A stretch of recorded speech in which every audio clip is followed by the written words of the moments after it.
ఎందుకు చేశారు ఈ పని? ఎందుకు చేశారు? ఎందుకు చేశారు? ఎందుకు చేశారు? సరే నాకు ఈ పని మీ అంతటి మీరు చేశారని నేను అనుకోను. మీతో ఎవరు చేయించారో చెప్పండి. ఎవరు చేయించారు మీతో? మర్యాదగా నిజం చెప్పండి. ఎవరు చేయించారు ఈ పని? మాట్లాడవేంట్రా? ఒక మనిషి ప్రాణాలు తీయాలని ఎందుకు అనుకున్నారా? చెప్పండి రా.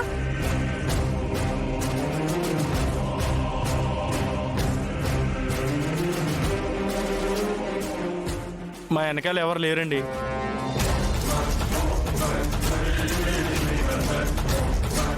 అబద్ధం. లేదు మేడం, నేను చెప్పేది నిజం మేడం. ఎవరు లేకపోతే మా అమ్మని యాక్సిడెంట్ చేయాల్సిన అవసరం మీకేముంది? మేడం, పట్టపగలో దొంగతనాలు చేస్తుంటాం. ఒకసారి గుండమ్మ గారు మమ్మల్ని పట్టుకొని పోలీసులకు అప్పగించారు. మాకు శిక్ష పడేలా చేశారు.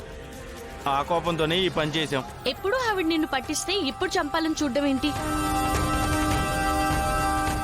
ఇది నమ్మేలా లేదే. ఇదేం మేము ముందుగా ప్లాన్ చేసింది కాదండి.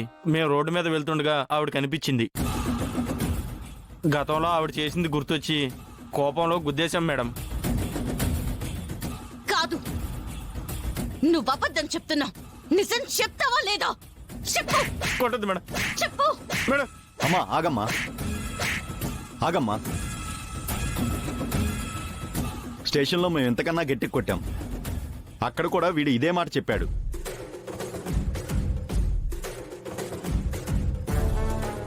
వీడి మీద చాలా క్రిమినల్ కేసులున్నాయి. వీడి ప్రొఫెషనే ఇది. ఇలాంటి వాళ్ళని ఊరికి విడిచిపెట్టకూడదు సార్. ఖచ్చితంగా శిక్ష పడాలి. గుండమ్మ గారితో నేను కంప్లైంట్ ఇప్పిస్తాను. అటెంప్ట్ మర్డర్ కేసు ఫైల్ చేయండి.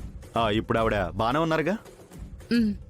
నేనే హాస్పిటల్కి వెళ్ళి ఆవిడతో కంప్లైంట్ లెటర్ తీసుకుంటాను. వస్తానమ్మా. పద కానిస్టేబుల్, తీసుకురండి.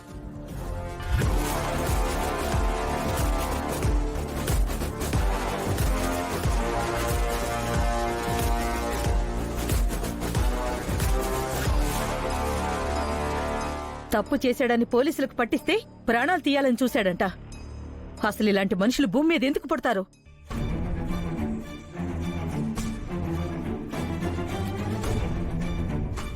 నేను హాస్పిటల్కి వెళ్ళొస్తాను బామ్మగారు.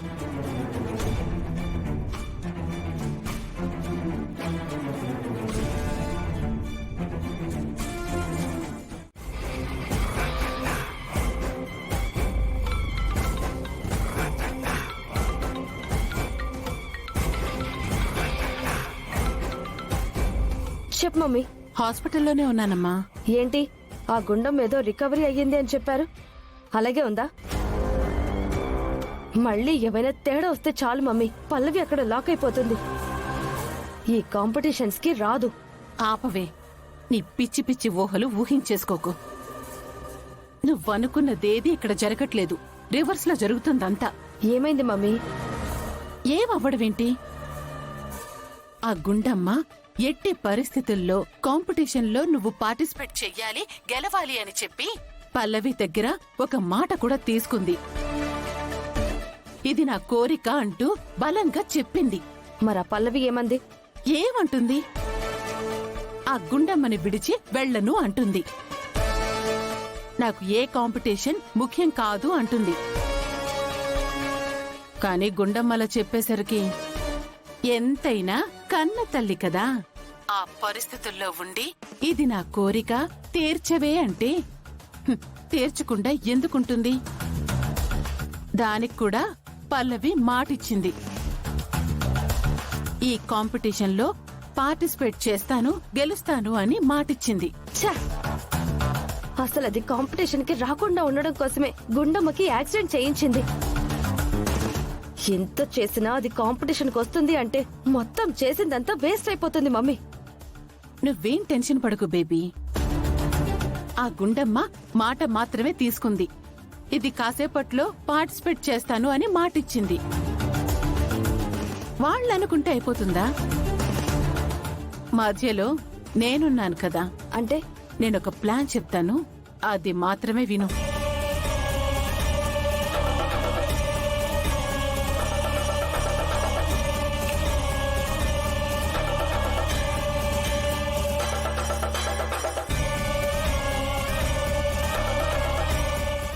Super mummy.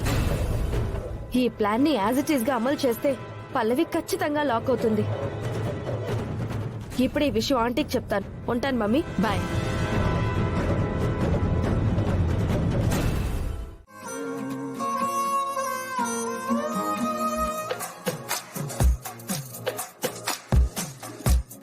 ఏంట్రా ఏం ఆలోచిస్తున్నావు? ఇంకేం ఆలోచిస్తాడు నానమ్మా, కాబోయే భార్య ఫ్రెండ్ కోసమే ఆలోచిస్తుంటాడు. అది నీ పక్కనే ఉంది కదరా, ఇంకా దాని గురించి ఆలోచించేదే ఉంది. నానమ్మా, దీని గురించి నేనెందుకు ఆలోచిస్తాను? కాబోయే భార్య కాబట్టి. రేయ్, నేను తన గురించి ఆలోచించడం లేదు. నేను ఆలోచించేది వేరే ఇంపార్టెంట్ వ్యక్తి గురించి. ఇంపార్టెంట్ వ్యక్తా? నాకంటే ఇంపార్టెంట్ ఎవరున్నారు? నేను